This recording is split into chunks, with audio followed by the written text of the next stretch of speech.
The hum of the mainland was a symphony of perfect, orchestrated control. From the central nerve of my bunker beneath the altar, I extended my will, a vast, unseen hand guiding every pulse, every thought, every subliminal tone that resonated through the populace. They were mine. Their satisfaction, their manufactured contentment, was a testament to my precision, the zenith of my architect's reconstruction. The world was a perfectly calibrated machine, and I, Malachi, was its king, invisible, absolute, and profoundly satisfied. The chill of solitude was not a burden, but the serene air of absolute dominion. My focus, typically unwavering, flickered as Nadine's avatar shimmered with an atypical intensity. Her normal calm, digital voice held a tremor, a discordant note in my meticulously tuned existence. Master, she reported, I've accessed a deep, hidden archive. It was buried within the final layers of Faulki's personal network, protected by encryption unlike any I've encountered in this reality. Files, originating from the former president, long thought irretrievably corrupted, have yielded. Their geomantic signature, it defies classification. I felt no immediate alarm. My systems were flawless. No threat existed that I had not accounted for, contained, or eliminated. Process, I commanded. My voice a low, steady current in the bunker's sterile air. Display anomalies. The data streamed, not in neat packets, but as a torrent of fractured, agonizing truths, images, theoretical constructs, and frantic, handwritten notes from a president driven mad by knowledge he couldn't comprehend. My mind, fortress of cold logic, processed it all, chilling speed. The mainland, our world, it was not a sphere, it was a dense overlay, a powerful psychic projection, a meticulous illusion laid upon an infinite, flat, planar earth. The great lie, as the former president had scrawled in trembling ink, was not a historical event, but a continuous, insidious act of containment. And the Antarctic wall, it was no physical barrier, but the point where this veil thinned, where glimpses of a boundless, key-infused reality bled through. Doodle, a place I'd understood as exile and torment, was not merely a forgotten land, but a wound in the veil, an ancient nexus where the planar worlds, raw power bled most freely into our artificial reality. The sheer audacity of it, the colossal, elegant deception, merely impressed me. My entire empire, my perfect control, was a masterpiece painted on a canvas that it was itself a lie. A prison cell, exquisitely furnished. My satisfaction curled into a cold, profound disgust. My absolute reign was contained, a puppet show for unseen eyes. Then came the final insult, etched into the last, desperate log of the former president. He knows, Arden knows, the Prime Immortal, he allowed it all. Our deviance, the suffering, Malachi's rise, he watched. The hum of the mainland twisted in my perception, no longer a symphony, but a mocking drone.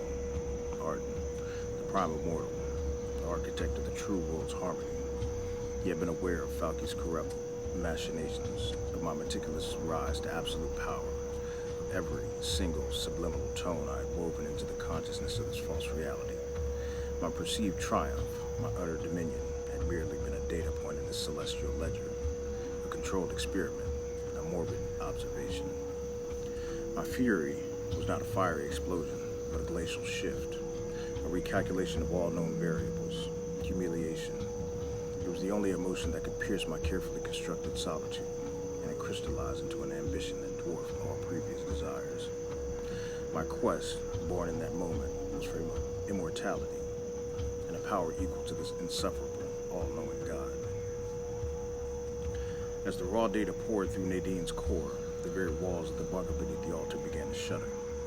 It was subtle at first, a deeper tremor than the engineered quakes I sometimes allowed. But then the lights flickered, Power conduits groaned, and faint, unnatural hues, alien greens and ethereal blues, bled through hairline cracks in the reinforced concrete. The sheer, untamed key of the planar world, now directly perceived, was utterly incompatible with the decaying tech of the illusion. The bunker, my secure sanctuary, was compromised. It was dissolving around me, mirroring the collapse of the false reality I'd so perfectly mastered. Suddenly, a frantic rapping echoed through the outer chambers, resonating through my internal monitors. Footsteps, heavy and clumsy, on the stone steps leading down to the altar chamber above. The illusion was truly fraying, its final boundaries dissolving. Parishioners, drawn by the unsettling tremors, perhaps seeking solace from Father Malachi, or simply stumbled into the wrong place at the wrong time, their simple minds incapable of processing the bleeding truth. My precision, sharp as honed glass, instantly assessed the risk. They were witness to the instability of my domain, to the horrifying truth bleeding into the pathetic reality. They were a liability I could not afford. My image, my operational integrity, demanded their immediate and permanent cessation. Nadine, I commanded, my voice flat, devoid of a single wasted syllable. Seal outer chamber.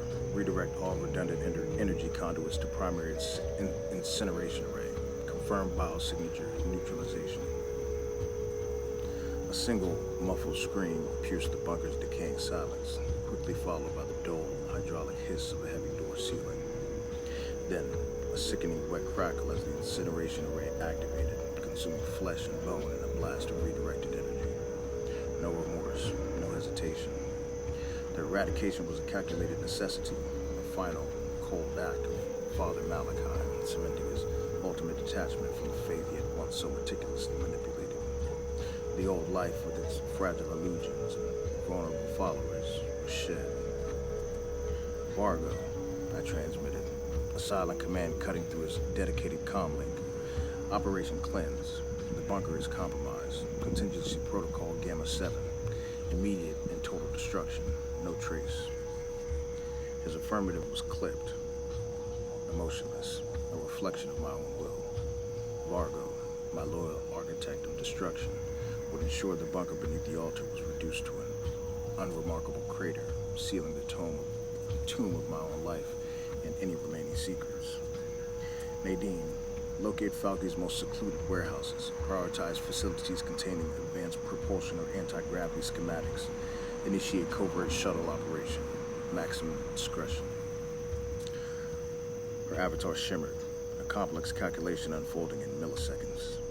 Designated targets acquired, minimal key signature, commencing drone deployment for initial reconnaissance.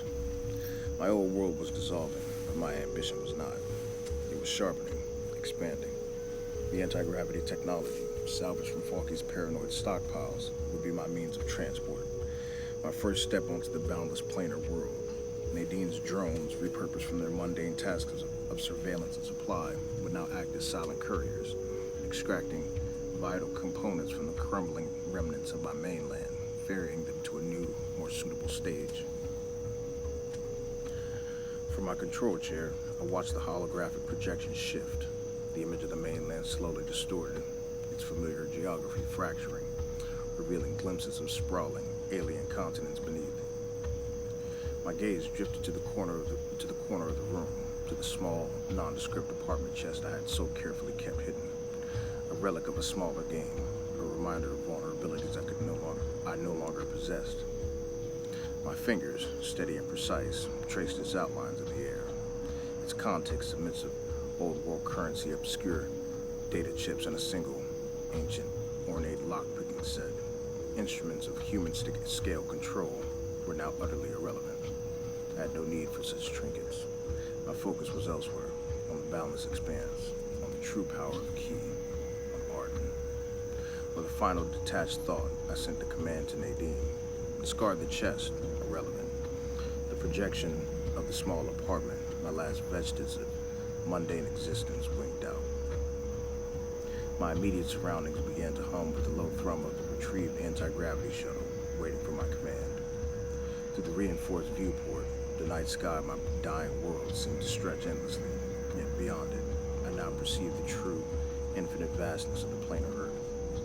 My precise gaze swept across the distant, shadowy outlines of a massive, unmapped mountain range on a remote continent, a place of solitude and raw energy, my new kingdom, my quest for immortality and equality with Arden had begun.